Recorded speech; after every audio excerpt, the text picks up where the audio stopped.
Hello, my fellow neuro-navigators, and welcome back to the Mosaic Mind, where we explore the universe that is the mind and boldly go where no one has gone before. Well, maybe not. Yeah, but maybe.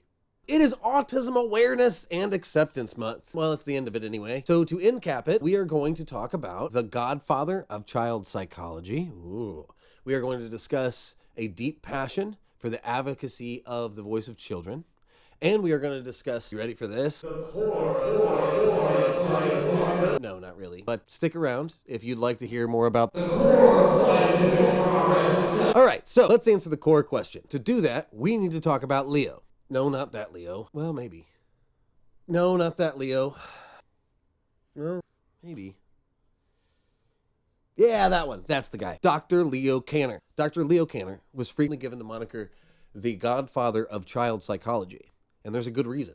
So let's set the stage around Dr. Kanner here. Dr. Kanner migrated to the United States in 1924 to work at the Yankton State Hospital in South Dakota. By 1928, he had left Yankton to join Dr. Adolph Meyer at the Henry Phillips Clinic at Johns Hopkins University. It was there that he would go on to establish the nation's very first academic department of child psychiatry in 1930. In 1943, he published a landmark paper titled The Autistic Disturbances of Affective Contact. He starts this paper with a truly fascinating quote from educator Rose Zelig. I hope I'm saying that right. To understand, and this quote is very interesting, I think that it is very important that he put this at the beginning of his paper. Oftentimes we think that we've threw out a bunch of the old stuff, but every once in a while we build on things. And I think this is one of those cases, because this is how he starts that paper in 1943. To understand and measure emotional qualities is very difficult. Psychologists and educators have been struggling with that problem for years, but we are still unable to measure emotional and personality traits with the exactness with which we can measure intelligence. Think about that for a second. Even back in the 1940s, we were realizing that human beings are not just data points on a grid. You can't just measure a person's mind with IQ or by assessing their productivity. That doesn't define a person. It doesn't mean or make up all of their makeup. In the paper, Kanner details some of his observations with a young boy known as Donald T. Kanner notes at the age of 1, Donald could hum and sing many tunes accurately. Before he was 2 years old, he had an unusual memory for faces and houses in his hometown. Unusual memory for faces and names in his hometown. The Dr. Kanner also documented struggles as well. Another thing that he noted was that he had temper tantrums, during which he was destructive. Kanner wrote that Donald was dreadfully fearful of being spanked or switched, but, and this is a crucial observation for the time, he could not associate this misconduct with punishment.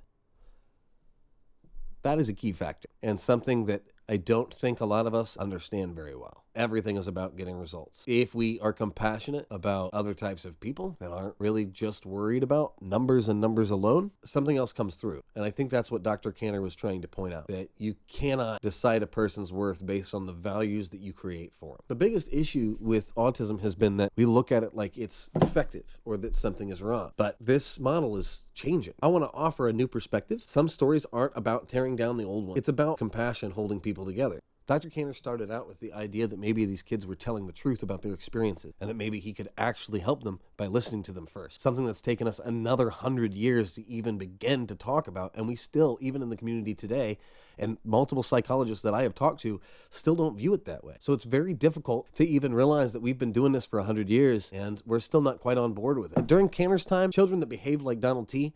were not taken seriously. Originally, they thought that they had schizophrenia or was part of the schizophrenia system, which is now completely separate. Most of the time, they were locked away in institutions labeled feeble-minded and forgotten. Kanner's compassion was revolutionary for the time, like truly revolutionary. He said these kids are highly intelligent, they have phenomenal memories, they just relate to the world differently. I think that we can take something from that. Fast forward a few decades, the late 1990s, to Judy Singer. Judy Singer is an Australian sociologist, also the person who coined the word you've probably heard of by now, hopefully, which is neurodiversity. Singer, who is on the autism spectrum herself, grew up with a mother who she realized was also autistic, and later raised a daughter with autism. Because of this, Judy was able to bring to the table a totally new perspective. her own. She was able to actually see through the patient's eyes because she was one. Singer's work didn't destroy Kanner's observations. It built upon them. It built a new structure, which eventually turned into ASD today, as the DSM-5 categorizes. Singer argued that neurological differences like autism, ADHD, and dyslexia shouldn't be treated as medical errors to be cured. Instead, they are natural variations of the human genome. Just like biodiversity is essential for any ecosystem, neurodiversity is essential to the same system. It's essential to our survival. Can you imagine a world without Tim Burton movies? I can't. So what drove Judy Singer to make these statements to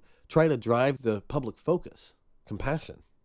Thank you for sitting through the video. I hope you enjoyed it. If you did and you'd like to see more videos on these subjects and other subjects like them, please hit the like and subscribe button. Also hit the little notification bell. I will be trying to put out at least one video a month. And if you guys have ideas for videos, please put them in the comments. I am very interested in growing this as a community. I've got a lot of ideas that I want to put forward, but I've spent a lot of time asking people what their opinions are, what their experiences are, and what they think and how they feel about situations. So if you've got anything you would really like me to do a video on, please post it in the comments. Also, please talk to each other in these comments and discuss some of these things. Always remember not to self-diagnose or diagnose other people. Treat people as they would like to be treated. Thank you for visiting the Mosaic Mind. I also plan on having a story go up. I will also include the link to my website down in the description and some reference points to where I got some of this information. Thank you very much for stopping by, and I'll see you in the next video.